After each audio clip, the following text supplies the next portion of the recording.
గొంతులు కోసిన దుర్మార్గులే మారిపోయి మోకాళ్ళు వేసి ప్రార్థన చేస్తున్నారు ఈరోజు. వాళ్ళకాడికి దుర్మార్గుడు ఏం కాదు, నా దేవుడు తలుచుకుంటే వాడిని మారుస్తాడు, వచ్చి మోకాళ్ళు వేసి మొత్తుకుంటాడు. విశ్వసించి మనస్సున సందేహింపక అడిగిన ఎడల కార్యం, అప్పులైనా అగచాట్లైనా రోగాలైనా రిపోర్ట్స్ అయినా సరే, ప్రభా నా రిపోర్ట్ ఇలా వచ్చింది, నేను యేసు నామములో విశ్వసిస్తున్నాను ప్రభా, ఈ రిపోర్టు మారినట్లుగా నేను చూస్తున్నాను. ఆ మారిన రిపోర్టుతో ఈ రిపోర్టు మారిన రిపోర్ట్ రెండు పట్టుకొని మందిరంలో నిలబడి సాక్ష్యం చెప్పడం చూస్తున్నాను ప్రభా అని ప్రార్థన చేయి. విశ్వసించు. అదే చూడు,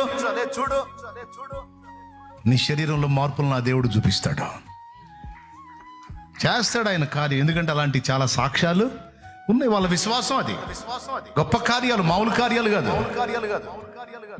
వేదనలో ఉన్నావు, కష్టాల్లో ఉన్నావు, బంధకాల్లో ఉన్నావు. ఓకే ప్రభా, ఈ బంధకాల్లోంచి విడుదల పొందుతున్నట్టు నేను చూస్తున్నాను ప్రభా.